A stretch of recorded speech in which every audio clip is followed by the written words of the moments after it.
Baiklah, saya pemateri pertama akan menjelaskan tentang konsolidasi dengan akuisisi melebihi nilai tercatat ekuitas. A. Karakteristik konsolidasi dengan akuisisi melebihi nilai tercatat. Yang pertama itu ada prosedur konsolidasi. Pada praktiknya, transaksi akuisisi suatu perusahaan oleh perusahaan lain sebesar nilai buku jarang terjadi.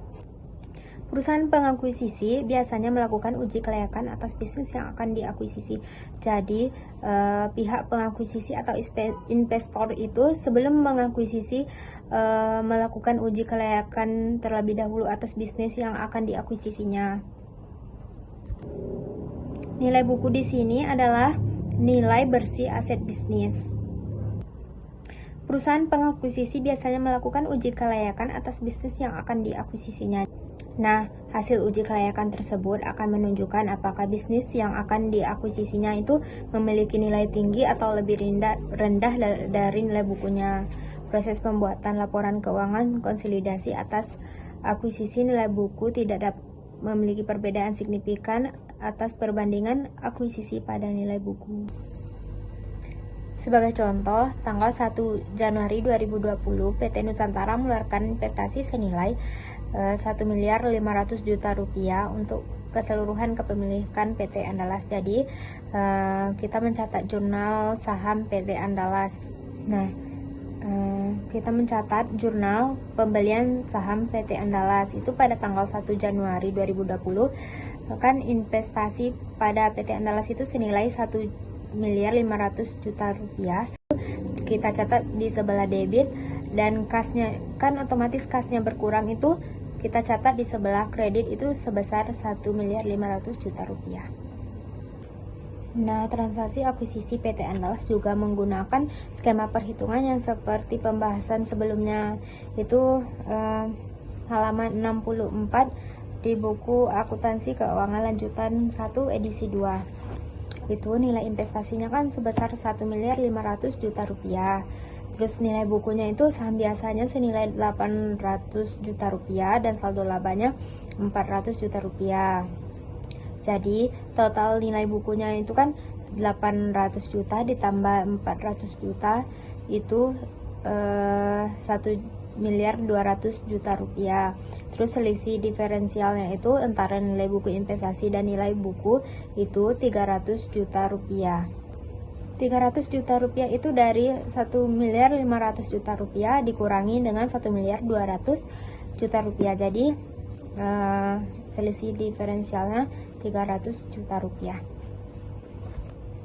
Nah, berdasarkan perhitungan, terlihat bahwa PT Nusantara mengeluarkan investasi yang lebih tinggi kan dibandingkan nilai buku PT Andalas, yaitu sebesar 300 juta rupiah tadi. Secara perhitungan investasi PT Nusantara pada PT Andalas itu dapat ditunjukkan pada tabel 4.1.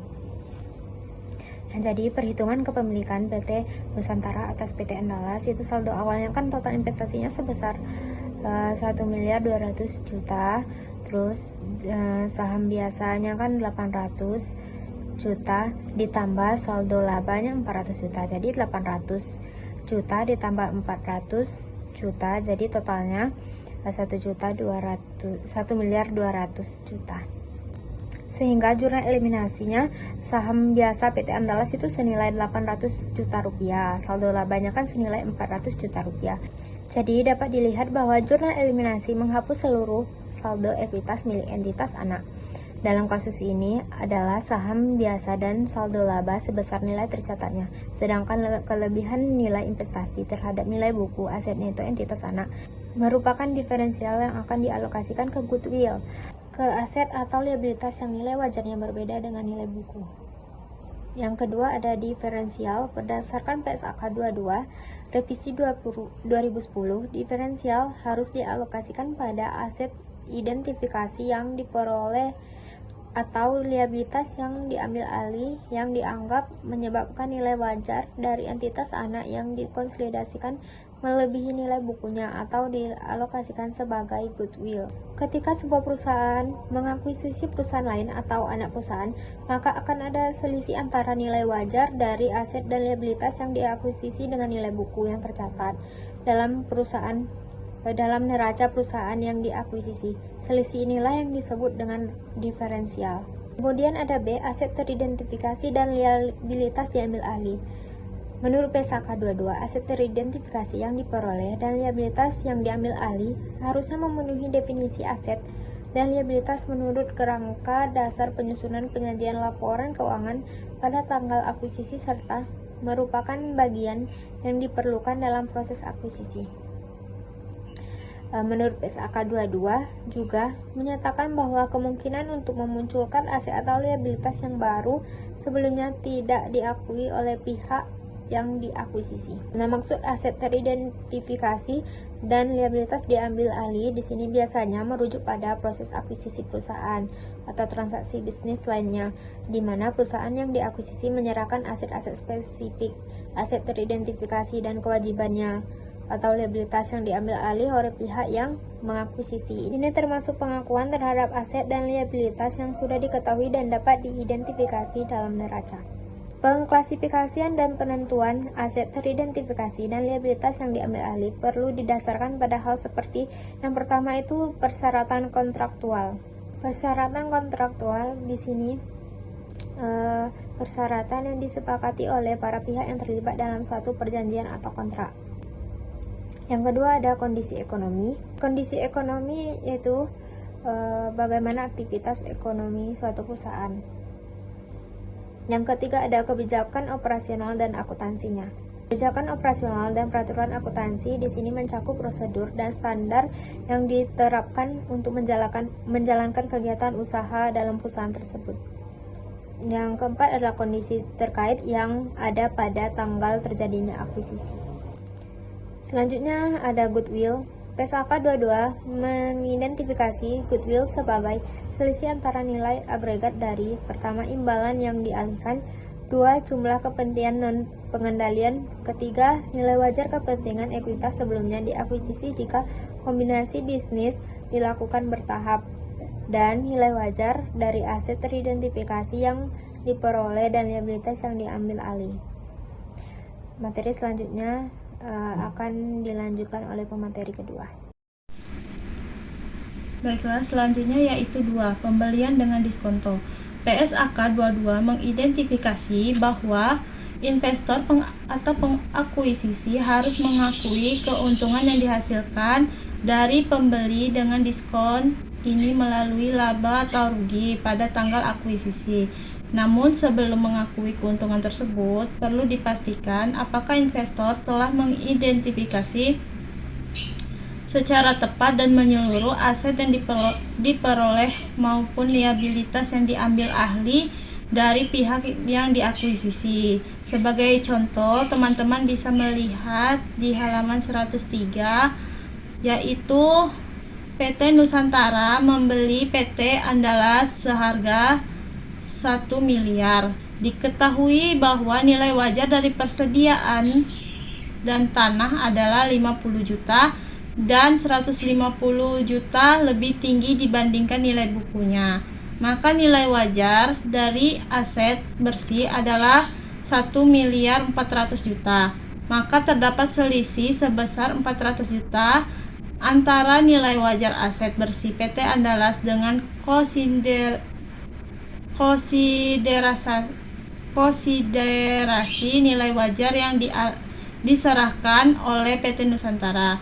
Berdasarkan transaksi tersebut, PT Nusantara akan mencatat jurnal sebagai berikut. Teman-teman bisa lihat di halaman 103.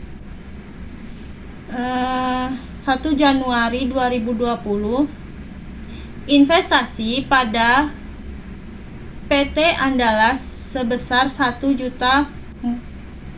miliar 400 juta, kas sebesar 1 miliar, dikredit sebesar 1 miliar, dan keuntungan pada harga diskon dikredit sebesar 400 juta.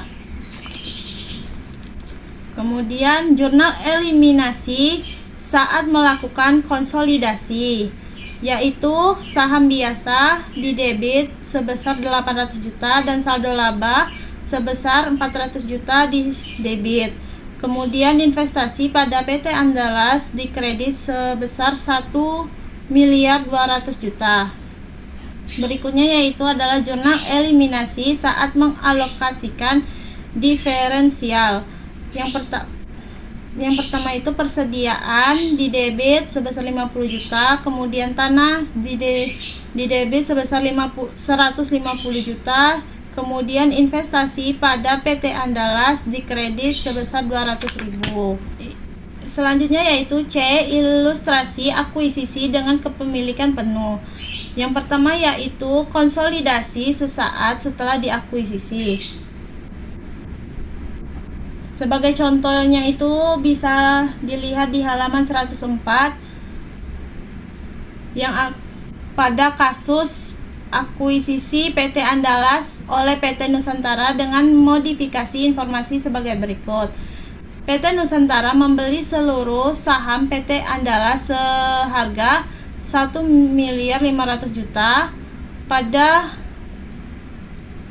tabel 4.2 disediakan informasi nilai buku dan nilai wajar dari aset-aset yang teridentifikasi yang diperoleh dan liabilitas yang diambil ahli milik PT Andalas. Diketahui bahwa nilai buku dari seluruh aset bersih PT Andalas yaitu sebesar 1.400.000 juta, sehingga terdapat diferensial dari akuisisi ini sebesar 300 juta yang dialokasikan kepada goodwill sebesar 1 miliar dan aset teridentifikasi lainnya yaitu sebesar 200 juta. Maaf, sebelumnya goodwill itu sebesar 100 juta dan aset teridentifikasi lainnya yaitu sebesar 200 juta. Sebagai gambaran transaksi akuisisi Nusantara terhadap PT Andalas ditunjukkan pada gambar 4.3 di mana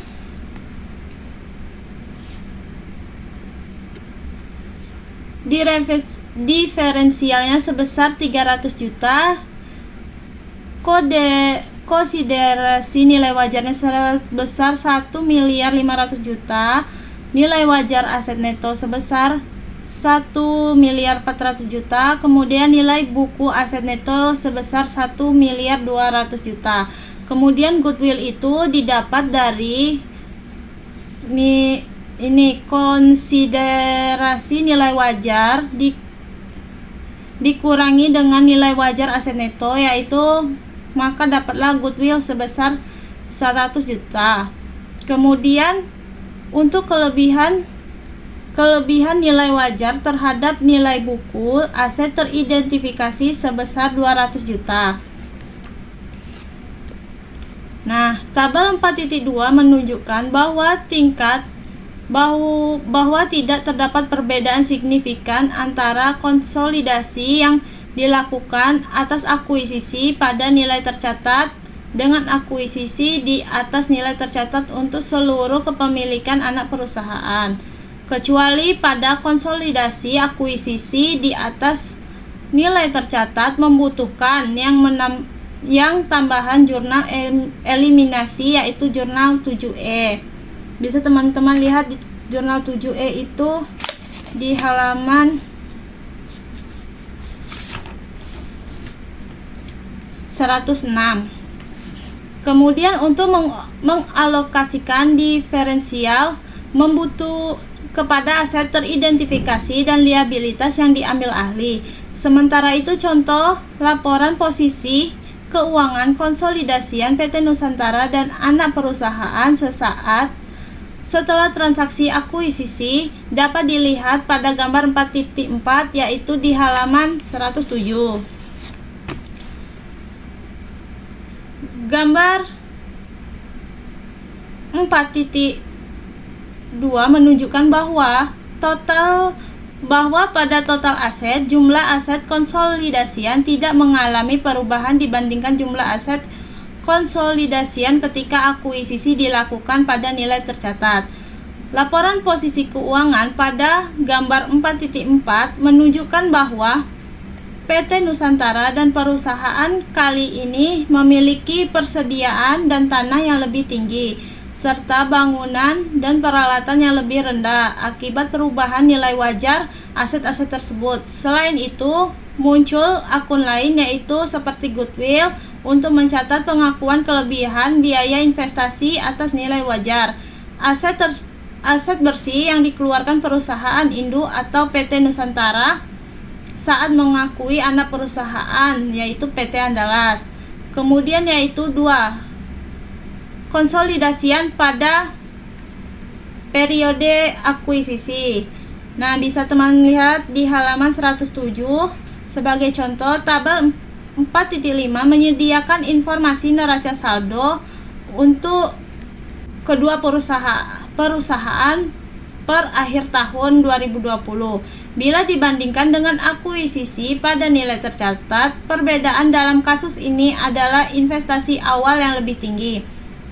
Dengan ilustrasi sebelumnya, diketahui PT Nusantara mengumumkan dan pembagian dividen sebesar 300 juta, sedangkan PT Andalas sebesar 50 juta. PT Nusantara sebagai entitas yang memiliki PT Andalas akan mencatat transaksi terkait penerimaan dividen dari entitas anak sebagai berikut. Itulah presentasi dari saya, akan dilanjutkan kepada pemateri ketiga. Baiklah, saya akan melanjutkan materi dari pemateri kedua, yaitu tentang konsolidasian pada periode akuntansi, di mana pada tabel 4.5 menyediakan informasi neraca saldo kedua perusahaan per akhir tahun 2020. Bila dibandingkan dengan akuisisi pada nilai tercatat, perbedaan dalam kasus ini adalah nilai investasi awal yang lebih tinggi. Dengan ilustrasi sebelumnya, diketahui bahwa PT Nusantara mengumumkan dan pembagian dividennya itu sebesar 300 miliar, sedangkan PT Andalas pembagian dividennya itu sebesar 50 juta. Pada PT Nusantara sebagai entitas yang memiliki PT Andalas akan mencatat transaksi terkait penerimaan dividen dari entitas anaknya itu sebagai berikut. Nah, jadi PT Nusantara sebagai entitas yang memiliki PT Andalas akan mencatat transaksi terkait penerimaan dividen dan entitas anaknya itu sebagai berikut, yaitu tercatat di sini tanggal 31 Desember 2020, di mana kasnya itu 50 juta di debit dan investasi pada PT Andalas di kredit yaitu sebesar 50 juta. Dari mana ini tuh dari mencatat penerimaan dividen pada PT Andalas sebesar 50 juta dikali 100%. Tabel pada 4.5 yaitu neraca saldo per 30 Desember 2020. Kemudian setelah itu, selama tahun berjalan PT Andalas melaporkan perolehan laba neto atau laba bersihnya itu tuh sebesar 200 juta dan dapat dihitung dari penjumlahan seluruh pendapatan lalu dikurangi dengan seluruh beban yang dilaporkan. Itu bisa dilihat dari tabel 4.5 ya teman-teman. Kemudian atas laba neto yang dilaporkan ini, PT Nusantara sebagai pemilik dapat mengakui perolehan pendapatan sebesar porsi kepemilikan atas PT Andalas berdasarkan metode ekuitas sebagai berikut. Di sini tuh pada tanggal 30 Desember 2020, di mana investasi pada PT Andalasnya itu sebesar 200 juta di debit dan pembagian laba atas PT Andalas itu 200 juta di kredit. Ini tuh untuk mencatat bagian laba dari PT Andalas, di mana 200 juta itu tuh dikali dengan 100%. Kemudian setelah itu, untuk mengakui penghapusan diferensial yang terjadi selama periode berjalan, maka PT Nusantara akan mencatat jurnal sebagai berikut. Bagian laba atas PT Andalas di debitnya itu 50 juta. Kemudian investasi pada PT Andalas di kredit sebesar 50 juta. Ini tuh untuk menyesuaikan diferensial terkait dengan persediaan terjual, yaitu 50 juta dikali dengan 100%. Nah, Selain itu, untuk mengakui penghapusan diferensial yang terjadi selama periode berjalan, maka PT Nusantara akan mencatat jurnalnya itu sebagai berikut, yaitu bagian laba atas PT Andalas itu sebesar 50 juta di debit, dan investasi pada PT Andalas di kredit yaitu sebesar 50 juta. Ini tuh untuk menyesuaikan diferensial terkait persediaan terjual, yaitu 50 juta dikali 100%. Dan di sini tuh ada jurnalnya juga, yaitu investasi pada PT Andalas sebesar 5 juta dan bagian laba atas PT Andalas yaitu 5 juta di kredit. Ini tuh untuk menyesuaikan diferensial terkait dengan bangunan dan peralatan, yaitu 5 juta dikali dengan 100%. Pertama digunakan untuk menyesuaikan penghasilan dari PT Andalas karena diferensial yang terkait dengan persediaan telah terjual sehingga aset tersebut tidak lagi dimiliki oleh PT Andalas pada akhir tahun perolehan. Oleh karena itu, bagian dari diferensial harus dihapuskan dengan mengurangi saldo investasi dan penghasilan yang diterima oleh PT Andalas. Jurnal selanjutnya digunakan untuk menyesuaikan diferensial terkait dengan nilai wajar, bangunan dan peralatan yang lebih rendah dibandingkan dengan nilai buku.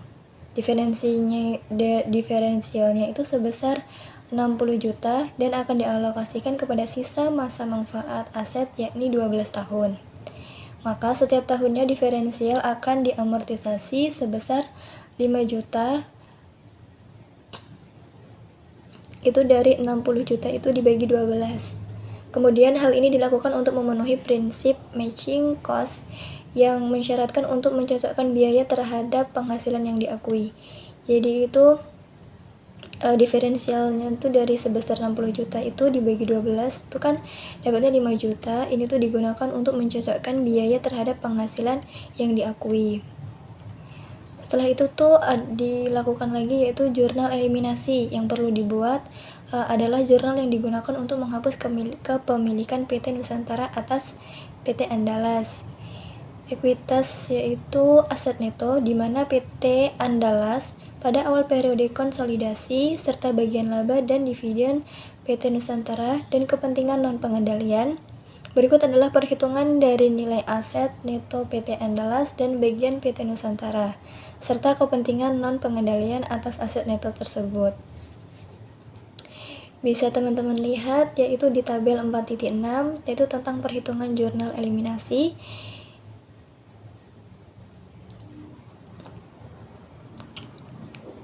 Jurnal eliminasinya adalah sebagai berikut, yaitu saham biasa di debit 800 juta, saldo laba di debit 400 juta, bagian laba atas PT Andalas 200 juta di debit, kemudian ada dividen diumumkan itu 50 juta di kredit, dan investasi pada PT Andalas 1.350.000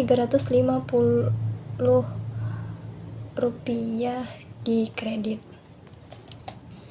Ini tuh untuk mengeliminasi ekuitas dan investasi pada PT Andalas. Nah, dari jurnal eliminasi berikutnya adalah jurnal eliminasi untuk mengalokasikan diferensial. Diketahui bahwa munculnya diferensial itu disebabkan oleh karena kenaikan nilai wajar tanah, yaitu sebesar 210 juta. Kenaikan nilai wajar persediaannya itu 50 juta. Kemudian ada penurunan nilai wajar bangunan dan peralatan 60 juta, serta sisanya merupakan goodwill sebesar 100 juta.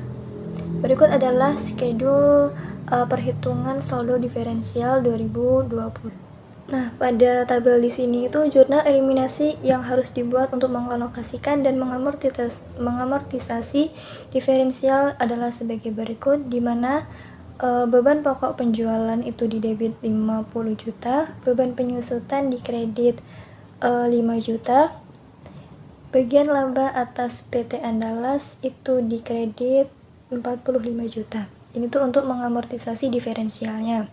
Kemudian di sini untuk mengalokasikan diferensialnya itu jurnalnya tanah yaitu sebesar 210 juta di debit, akumulasi penyusutan 5 juta di debit, goodwill 100 juta di debit, pembangunan dan peralatan itu 60 juta di kredit, dan investasi pada PT Andalas yaitu sebesar 255 juta di kredit. Selanjutnya yaitu khusus untuk persediaan atau aset-aset teridentifikasi lainnya yang diperkirakan akan terrealisasi dalam satu periode akuntansi, maka saat dilakukan pengalokasian diferensiasi di akhir tahun, aset-aset tersebut diperkirakan tidak lagi dimiliki perusahaan yang akhir tahun atau terrealisasi menjadi biaya yang akan dilaporkan pada laporan laba rugi konsolidasian. Pencatatan beban pokok penjualan yang dilakukan oleh PT Andalas adalah tepat untuk laporan keuangan tersendirinya. Akan tetapi dari sudut pandang konsolidasi, beban pokok penjualan adalah lebih tinggi, yaitu sebesar 50 juta, dan akan menjadi tambahan beban pokok penjualan yang harus diperhitungkan dalam menghitung beban pokok penjualan konsolidasian. Selain itu, untuk aset-aset yang mengalami penyusutan dicatat pula penyusutan tambahan, yaitu pengurangannya yang disebabkan oleh pengalokasian diferensial terhadap aset yang mengalami penyusutan tersebut, sehingga aset tersebut disusutkan sepenuhnya. Dalam kasus ini, karena terjadi penurunan nilai wajar dari bangunan dan peralatan sebesar 60 juta, penurunan nilai wajar tersebut akan dialokasikan selama masa manfaat tersisa dari bangunan dan peralatan, yakni 12 tahun. Maka terdapat pengurangan nilai penyusutan sebesar 60 juta dibagi 12, itu hasilnya 5 juta. Jadi nilai penyusutannya itu 5 juta. Pada tabel 4.7 itu tuh menyajikan kertas kerja konsolidasian untuk PT Nusantara dan entitas anaknya. Dapat terlihat proses penyusunan laporan keuangan konsolidasian menggunakan bantuan kertas kerja konsolidasian dengan prosedur yang telah dijelaskan sebelumnya. Selanjutnya yaitu laba neto dan saldo laba konsolidasian. Berdasarkan kertas kerja konsolidasian pada tabel 4.7, dapat kita lihat bahwa laba neto konsolidasian PT Nusantara dan entitas anaknya untuk periode yang berakhir 31 Desember 2020 adalah 755 juta, sedangkan saldo laba konsolidasian per tanggal 31 Desember 2020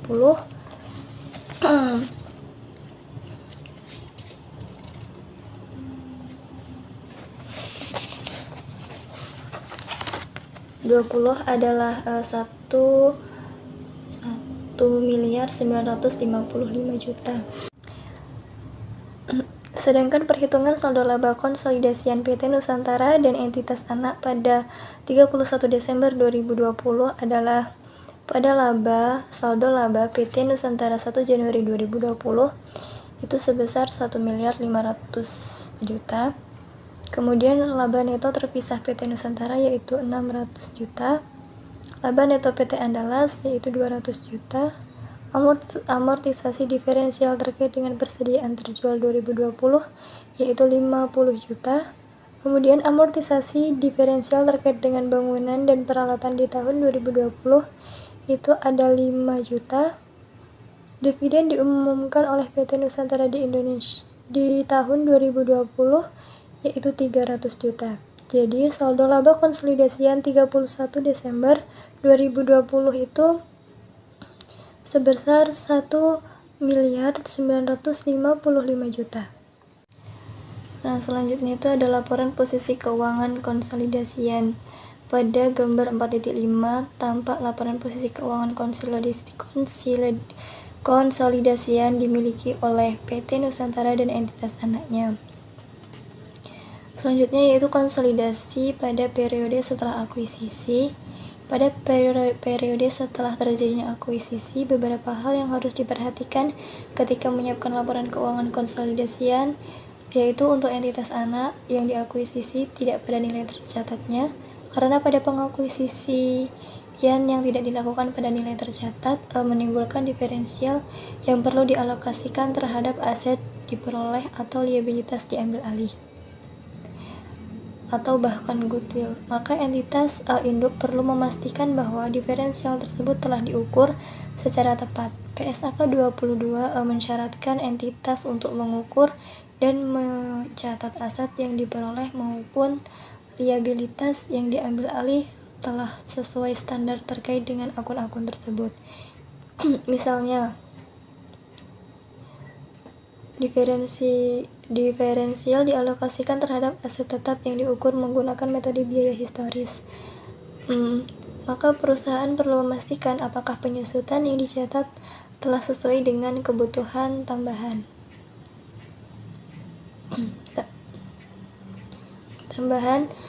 Pengurangan penyusutan untuk tujuan konsolidasian. Bila diferensial kemudian disebabkan karena munculnya goodwill, maka sesuai dengan PSAK 22, di mana entitas perlu melakukan pengujian penurunan nilai setiap periode pelaporannya. Sebagai ilustrasi, kita akan melanjutkan proses penyiapan laporan keuangan konsolidasian PT Nusantara dan entitas anaknya.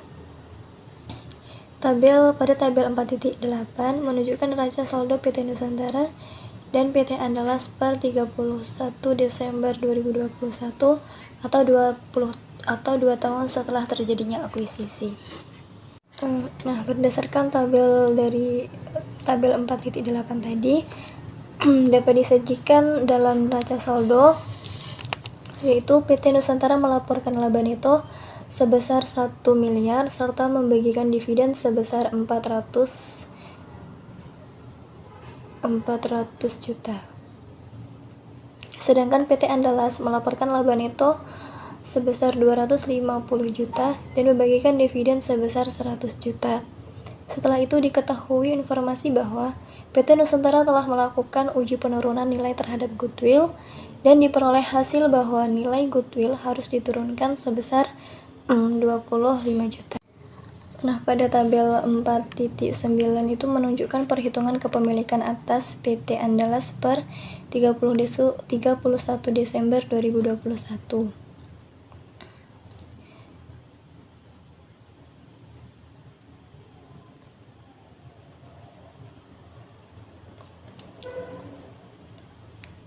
Di mana amortisasi diferensial berkaitan dengan akun persediaan serta peralatan dan pembangunan. Karena persediaan telah terjual di tahun 2020, maka amortisasi diferensial di tahun 2021 hanya terkait dengan peralatan dan pembangunan sebesar 5 juta.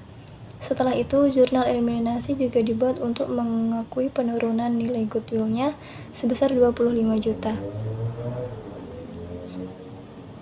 Kemudian pada tabel 4.10 yaitu dapat terlihat kertas kerja konsolidasian PT Nusantara dan entitas anaknya untuk periode yang berakhir pada 31 Desember 2021. Bisa teman-teman lihat di tabel 4.1. Nah, selanjutnya yaitu tentang akuisisi dengan kepemilikan sebagian. Pada bagian sebelumnya kita telah melihat bagaimana proses penyusunan laporan keuangan konsolidasian dengan pengakuisisian yang terjadi tidak dapat nilai tercatat dengan kepemilikan penuh. Pada bagian ini kita akan melihat bagaimana proses penyusunan laporan keuangan konsolidasian untuk mengakuisisi yang terjadi tidak pada nilai tercatat tetapi pada kepemilikan sebagian. Ini berdasarkan PSAK 65 mensyaratkan entitas induk untuk menyajikan secara terpisah bagian dari kepentingan non-pengendalian pada ekuitas dalam laporan posisi keuangan konsolidasian. Nah, teman-teman bisa lihat di ilustrasi konsolidasi dengan kepemilikan sebagian. Untuk ilustrasi pengkonsolidasian laporan keuangan atas kepemilikan sebagian kembali menggunakan kasus PT Nusantara yang mengakuisisi PT Andalas dengan sedikit modifikasi. PT Nusantara membeli 75% saham PT Andalas sebesar 1.125 juta. Pada saat dilakukan akuisisi diketahui pula bahwa nilai wajar dari kepentingan non-pengendalian itu adalah sebesar 375 juta. Sedangkan nilai wajar seluruh aset dan liabilitas PT Andalas itu adalah sebesar 1.400 juta.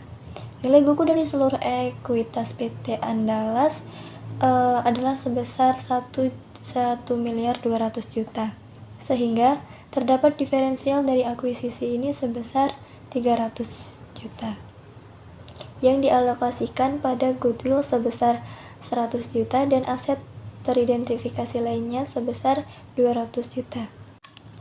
Jadi pada tanggal 1 Januari 2020 PT Nusantara akan mencatat transaksi akuisisi PT Andalas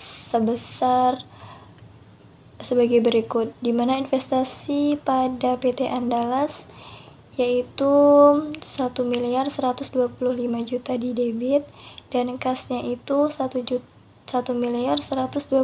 juta di kredit. Itu tuh untuk mencatat pembelian saham PT Andalas. Perhitungan nilai aset neto PT Andalas dan bagian PT Nusantara serta kepentingan dan pengendalian atas aset neto tersebut. Bisa teman-teman lihat pada tabel 4.11, itu tuh tabel tentang perhitungan jurnal eliminasi. Dari tabel kita bisa membuat jurnal eliminasinya, yaitu saham biasa 800 juta itu di debit, kemudian saldo laba 400 juta di debit, investasi pada PT Andalas di kredit 900 juta, dan kepentingan non pengendalian di kredit 200 juta.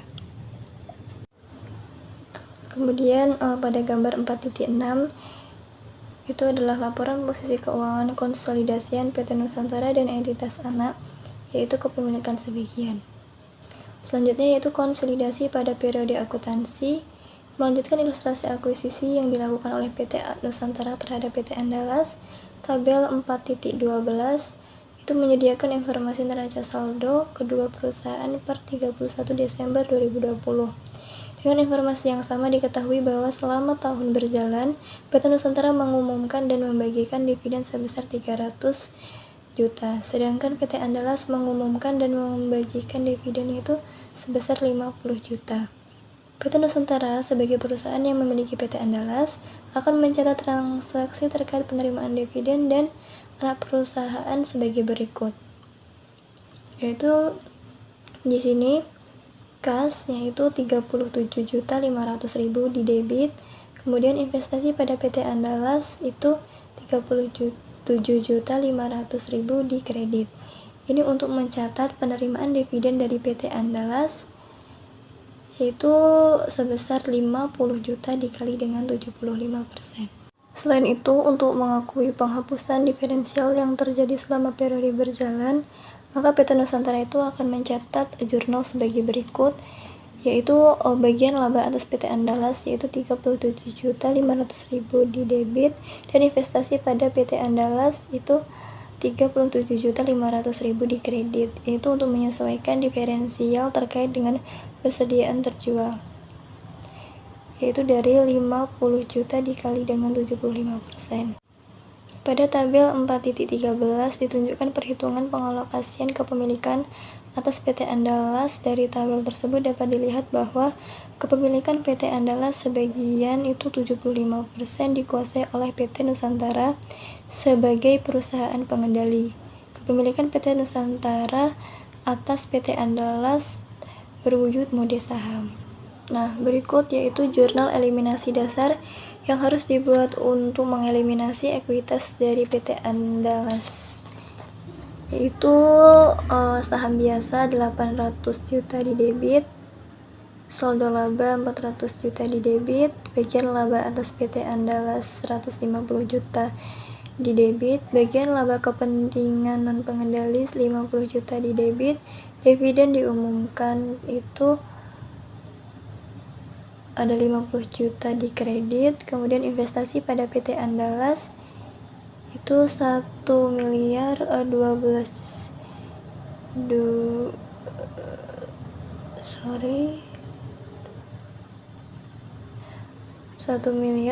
juta 500.000 di kredit, dan kepentingan non pengendali itu ada 337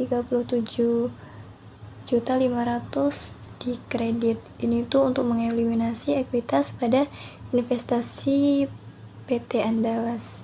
Nah, berdasarkan kertas kerja konsolidasian pada tabel 4.14 dapat kita lihat bahwa laba neto konsolidasian PT Nusantara dan anak perusahaan untuk periode yang berakhir 31 Desember 2020 adalah 775 juta, sedangkan saldo laba konsolidasian per tanggal 31 Desember 2020 adalah 1.916.250.000.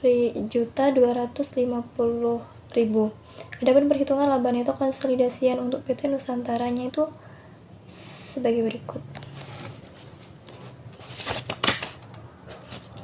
Nah, kemudian pada gambar 4.7 itu tampak laporan posisi keuangan konsolidasian PT Nusantara dan entitas anak.